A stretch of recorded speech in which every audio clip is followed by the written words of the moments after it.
People have been obsessed with space travel since seemingly forever. The Great Space Race of the 50s and 60s was emblematic of that, with the US and Russia and basically everyone trying their best to reach the moon as fast as possible. While we've been to the moon multiple times over, the next frontier still has not been conquered, at least by humans setting foot on it, Mars. There's been attempts and talk of getting there one day, of course, but still, no human being has set foot on Mars. So, what is there to do? Well, for me, because I have no life, there is only one option. Watch a POV of a ride where you go to Mars, and then watch the adaptation of the ride and talk about it after. This is my review of Mission to Mars. But first, please like this video and subscribe to my channel. Perhaps leave a comment or share this with your friends. Whatever you can do, every little bit helps. As with my Mr. Toad review, the best way to start this review off is by getting into a brief history and summary of the attraction this film is based on. In 1955, Disneyland opened, but Rocket to the Moon, the first iteration of this attraction, opened on July 22nd, 1955, and would see its name change multiple times over its history, taking on the moniker Flight to the Moon in July 1967, and finally Mission to Mars in March 1975. The ride would last another 17 years before being closed down to become Red Rocket's Pizza Port and later Alien Pizza Planet. In Magic Kingdom, the ride opened on December 24th, 1971. Imagine opening a new ride on Christmas Eve today as Flight to the Moon before also changing its name in June 1975. The attraction closed in 1993 to make way for extraterrestrial Alien Encounter, which laid way for Disney's worst attraction ever, which then paved way to nothing. What an exciting bit of history for you history fans out there. Make sure you look out for my new podcast titled History by Andrew on all of your favorite podcast apps except for one of them. What happened on the ride? Good question. One, you answer yourself, you lazy asshole. I've been told you are doing a nice thing by watching this video instead of watching ride POVs. So let me tell you what happens on the ride before anyone else gets mad. Guests would begin their journey by walking into Mission Control, where they would see NASA employees working and being directed by Flight Director Mr. Johnson. He would talk to you about space and all of the progress humans had made in attempting space travel. Apparently, at least once per lecture, Mr. Johnson would be interrupted by a bird landing near the story's launching pad.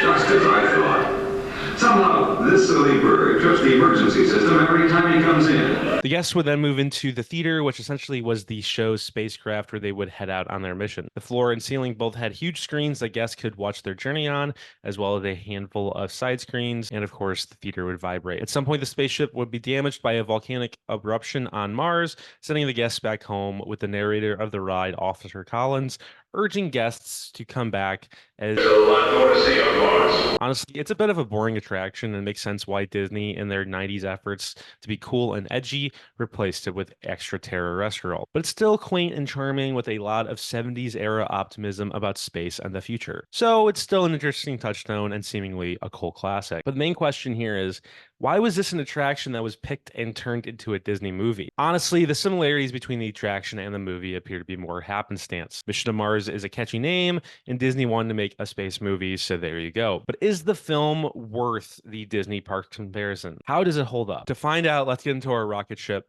and head on to our mission to Mars. This is a very nostalgic critic opening. The year is 2020, and Gary Sinise, Don Cheadle, and Tim Robbins are dealing with COVID. I'm just kidding. They're getting ready to go on a trip to the Red Planet. The film starts with all of the astronauts at a barbecue right before they leave, with a pretty long, continuous-looking shot connecting all of the characters, which is a pretty solid and impressive way to start, honestly. I should mention that Brian De Palma directed this movie, which, no offense to the last two movies we've looked at, gives this movie way more of a cinematic feel. Sure, there's an obvious budget increase, but having a real director behind the scenes, even if your script isn't great and your budget isn't high, at least gives your camera work purpose. You get to learn about these characters, meaning that the film very much believes in the tell, don't show way of thinking.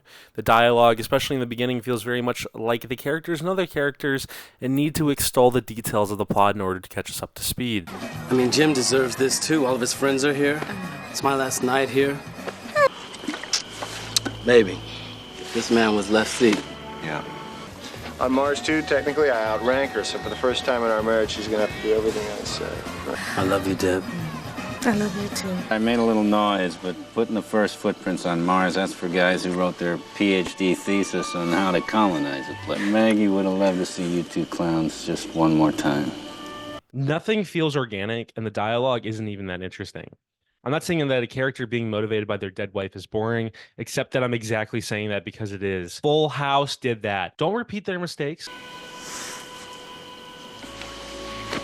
13 months go by, and Don Cheadle and company are continuing their work on Mars when they discover a new formation that apparently could prove the key to human colonization of Mars. Of course, as they investigate further, a vortex pops up, killing everyone but Don Cheadle.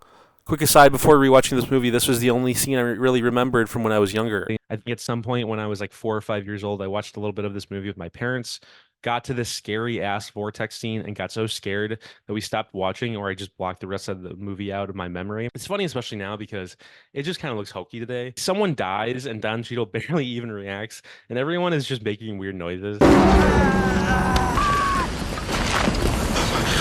I will say the effects are pretty good, as they do a good job of shooting around faces and things to keep things consistent and make the CGI less noticeable than it already is. But alas, the big reveal of the humanoid face at the end of the scene is kind of laughable. I mean, it's supposed to keep the mysterious nature of the events going, but when you cut to something that looks like this, it's just kind of hard to take seriously. My cat wants to join. We cut to a bickering couple on the space station for a reason after some time has passed, and because I had to listen to this dialogue, you have to also. Couple, would it kill you to invite me out on the dance floor just once? We danced. We danced at our wedding. We danced. No, that's not dancing, Woody. That's you shuffling your feet around while you grab my butt. The crew finds out that Luke is the only person that survived the storm, which he regales in a recorded video message. The crew starts to formulate a plan to possibly save Luke, with Tim Robbins demanding that Gary Sinise join the mission despite no longer having the status to do so. I know these characters have names, but they're all kind of generic. I don't know. It's just like that Mulaney bit from the Oscars. Timothy Busfield pushes little Gabby Hoffman off the bleachers, and she falls down, and she's unconscious. Then Burt Lancaster is Moonlight Graham, and he comes up and he pats her on the back a couple times, and he's like, hot dogs stuck in the throat. The captain is very concerned with Jim after his wife dying years ago and how he might handle all of this, which apparently shocked everybody, including Jim, even till today. His wife was dead. He didn't want to lay on a couch and share her with strangers. Yeah, that was his call. But I had to make one too. It was tough as hell. When Maggie died, it knocked the hell out of him. It knocked the hell out of all of us. You know and I know he's still the best we got. He's given the okay to join the mission, and the crew heads out to Mars. Hold on, pause. We gotta take a second for this dumb shit from this guy. That is the exact genetic composition of my ideal woman.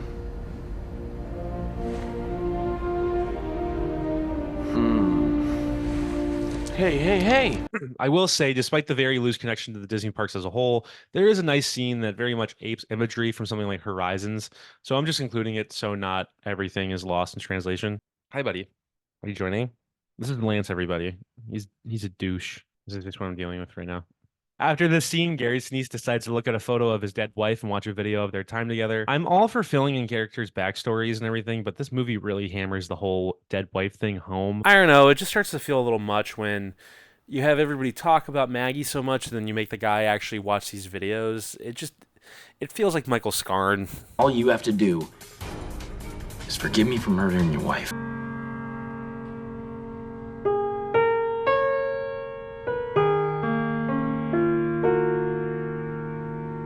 The ship begins to get attacked by micro meteoroids, which causes the crew to abandon ship. There's actually a really long, suspenseful sequence that's pretty well done here, with suspense building through music and through De Palma taking his time. You see the astronauts push to their limit, trying to first fix the ship and then abandon it. And it really does get stressful for quite a bit. The only issue is that it just kind of goes on forever. I'm all for taking your time, but you reach a point where it just kind of goes on for a long time and overstays its welcome. At this point, we're almost an hour in and we're still not on Mars. Tim Robbins heads for the resupply module, but overshoots it, which causes his wife, Terry, to head to him in order to save him before he reaches the Martian orbit. The amount of fuel left, which isn't a lot, heading to save Woody wouldn't make sense, apparently. So in order, I guess, to save Terry and not have the crew use all their fuel, Tim takes off his helmet. I don't know. I get that he's trying to save her, but like the crew is already at the resupply module, and her own tether she shoots almost reaches him. Like, I feel like it's not out of the question that she could just save him and not that far, move up a little bit, and then they can come get her. I realize they run the numbers too, but based on where they are in space, I just don't really feel like they're that far away. This feels like a Batman kills himself at the end of the Arkham Knight just to be a self-righteous asshole kind of move. Look at him. Look at this little guy. Look at him. Look at him. He's so cute. He's so cute and ugly. Continuing in the tell, don't show philosophy, they cut to the captain telling us they landed on Mars without actually showing us that. Use the remote lander. It's Jimmy Connell. It's going to be nobody else could have put this off. Nobody else. Feels like that could have been an awesome sequence to show us, but whatever. It's easier just to have the movie tell us, I guess. I've already commended De Palma for his camera work, but him and the scriptwriter deciding to just tell us everything is so weird, and it just makes me wonder why. Like, it could have easily been a Disney or a budget thing, I don't know, but it's so grating. The crew finds Luke's hideout, with the whole scene being shot and scored like a horror movie, which actually provides a fun and interesting spin to the movie for a bit. It, again, for some reason, just takes so long that the suspense just dies out. Don Cheadle has clearly lost his mind and begins to attack Gary Sinise, thinking that he is some type of mirage or something. They eventually get him to calm down and tell him Woody died, which results in a great line reading from Don Cheadle.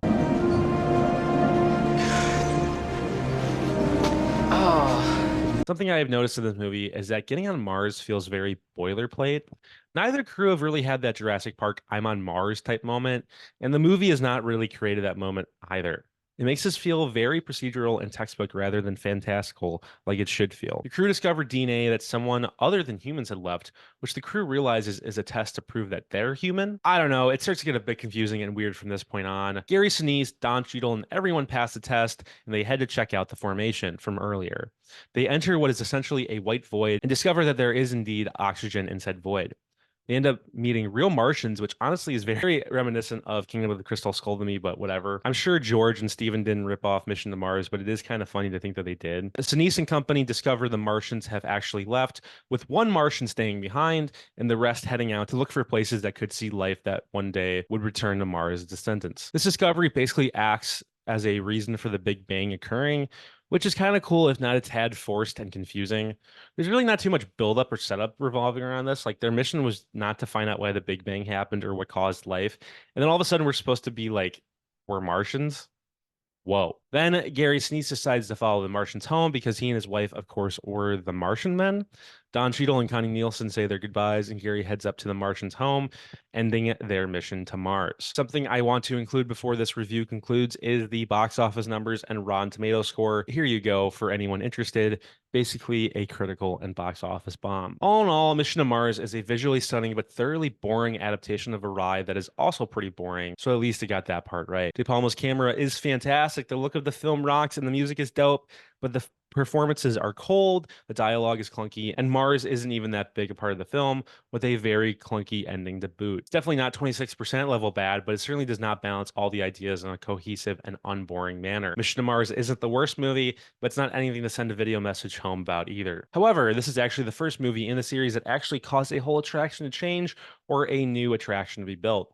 Both Tower of Terror and Mr. Toad did not see anything new added after their releases, but this one created a whole ride. In 1999, Disney closed the aforementioned Horizons, which was a beloved classic Epcot ride, and began paving the way for a new ride to open a few years later. 2003, Mission Space opened, which sees riders prepare for space travel. Riders walk into a rocket, strap in, and lift off towards space. Gary Sinise, for most of the attraction's history, was actually part of the pre-show, but he doesn't play the same character from the film. Literally, he was just in a few space movies, and they were like, let's put him in here. For a long time, this ride was known to be incredibly intense, causing tons of issues and incidents, resulting in a much less intense version to be built. I mean, Disney is all about the immersive rides and everything, but they really went with it when they decided to build this thing. It seemingly really actually wanted to train guests who were just on vacation to be astronauts. Good for them, I guess, but I really just am trying to go on a few rides when I'm at Disney, not apply for a new job. I myself have never been on this because ya boy is a baby, and I get claustrophobic, and I don't like the idea of puking after a theme park attraction. Today, it never really has a long wait, and it's